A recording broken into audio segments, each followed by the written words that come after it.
शिव महापुराण में एक बड़ी सुंदर बात कही है महाराज, यदि कोई बीमार है, मंदिर नहीं जा सकता, मंदिर नहीं जा सकता, बीमार हो गया, अपने हाथ का स्पर्श कराकर भी अगर कोई एक लोटा जल शिव के मंदिर में भेजना प्रारंभ कर देता है और वही चढ़ाए हुए जल का भाव उस बीमार व्यक्ति को आचमन कराना प्रारंभ कर देता है, 3 दिन के अंदर उसको उठकर बैठना ही पड़ता है। इतनी केवल रावण के 10 मुख नहीं है, रावण के 10 मुख तो दिख रहा है, 10 मुख नजर आ रहा है।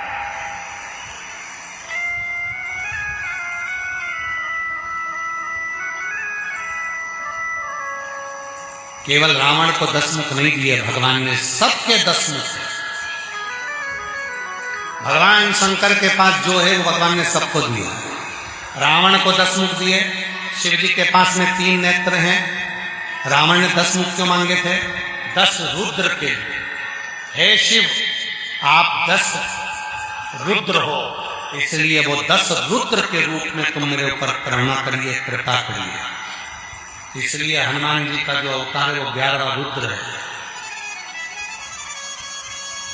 कि वो ऐसा अवतार है हनुमान जी का, शंकर का स्वरूप का, कि वो तू समझ नहीं सकेगा। लंकापति रावण, तू उसको जान नहीं सकेगा, तू उसको पहचान नहीं सकेगा।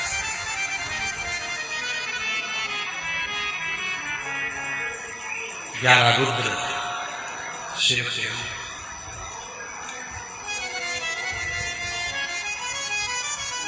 केवल रावण को 10 मुख? रावण को अगर 10 मुख दिए हैं, संसार के लोगों के भी 10 मुख हैं। शिव जी के 3 नेत्र हैं, संसार के लोगों के भी 3 नेत्र हैं। एक नेत्र से संसार का व्यक्ति अपनी अच्छाई देखता है, मैंने जो करा बहुत अच्छा करा। दूसरे नेत्र से व्यक्ति अपने परिवार की अच्छाई देखता है, मेरा परिवार अच्छा है, मेरी पत्नी अच्छी, मेरे बच्चे अच्छे, मेरे बच्चे अच्छे, मेरा परिवार, मेरा भाई, मेरा कुटुंब, मेरा व्यापार, अपनी अच्छाई देखता है। और तीसरा नेत्र हर व्यक्ति का शंकर जी की तरह यहाँ होता है, जिससे वो हर व्यक्ति की बुराई ढूंढता है, हर व्यक्ति में बुरा ढूंढने का प्रयास करता है। और जब वो दूसरे की बुराई ढूंढता है तो अपना करा हुआ सब अच्छा उसका जलकर भस्म हो जाता है। वो दूसरे की बुराई ढूंढता है, वो दूसरे में बुराई ढूंढता है। 10 मुख केवल रावण के नहीं है, 10 मुख मनुष्य के। चलो हम 2 मुख तो आपको बता देते हैं, नहीं 2 नहीं, 4-5 तो हम गिना देंगे। विवेक जी, बड़ी सुंदर कथा है इसका, सबका स्मरण चाहिए, सब ध्यान रखना। 2-4 मुख हम आपको दिखा देते हैं। शादी होती है, जब लड़का लड़की वाले एक दूसरे से मिलते हैं, कितने अच्छे लगते हैं। ओ मेरा दामाद हीरा, 2 साल बाद दांत में पड़ गया कीड़ा।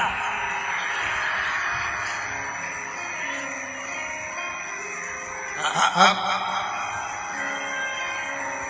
2 मुख, अच्छा बुरा। फिर 2 मुख देखिए, दामाद अगर बेटी को घुमाने के लिए लेकर जाए तो दामाद बहुत अच्छा, और तुम्हारा बेटा तुम्हारी बहू को घुमाने के लिए ले जाए, दिन भर घूमता है। दामाद बेटी को गले का हार दिलाए तो अच्छा, सबको कहती है मेरा दामाद इतना बढ़िया, मेरी बेटी को खूब खुश रखता है, मेरी बेटी को हार दिलाता है, मेरी बेटी को कपड़े दिलाता है, मॉल घुमाने ले जाता है, फिल्म दिखाने ले जाता है। मेरी बेटी को मेरा दामाद इतना अच्छा सब दूर घुमाने ले जाए, और वही की वही तुम्हारा बेटा करे, तुम्हारी बहू को घुमाने ले जाए, हार दिलाए, कपड़े दिलाए, फिर तुम्हारा मुंह भगोना जैसा हो जाए। 2 मुख, बोलो बोलो, सही है कि गलत है? 2 मुख पहली बार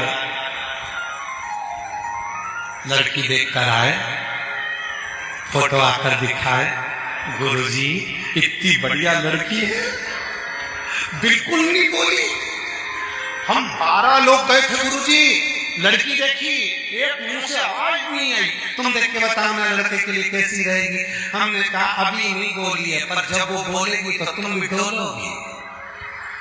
अरे काहे को बोले, शादी करना है, फिर अगला जाओ दो भैया 10,000 रुपए की जरूरत है, थोड़ी सी हेल्प कर दो ना, मैं जल्दी लौटा दूंगा। कब तक दे देगा? बस अगले महीने में 50,000 रुपए तुम्हारे दे दो, मैं तुम्हें दे दूंगा। 5 लाख रुपए दे दो, मैं दे दूंगा। 3 लाख रुपए दे दो, मैं दे दूंगा। और 1 महीना निकल गया, 2 महीना निकल गया, 3 महीना निकल गया, 4 महीना निकल गया, और एक दिन मांगने पहुंचा तो धाड़ के बोला, खाके भग रहे हैं क्या? पैसा वापिस दे देंगे। 2 आया था जब पैसा था, मांगने गए तब कैसे हो गए।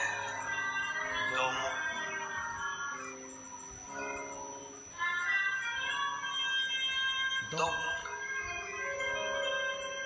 केवल रावण के 10 मुख नहीं है, संसार में जन्म लेने वाले हर व्यक्ति के 10 मुख हैं। कौन से मुख से तुम्हारे प्रति अच्छा करेगा, कौन से मुख से तुम्हारा बुरा कर जाएगा, किसी को नहीं मालूम।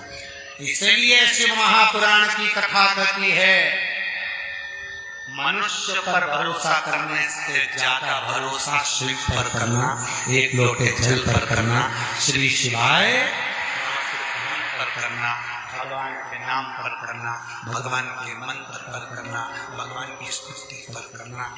जब तुम भगवान की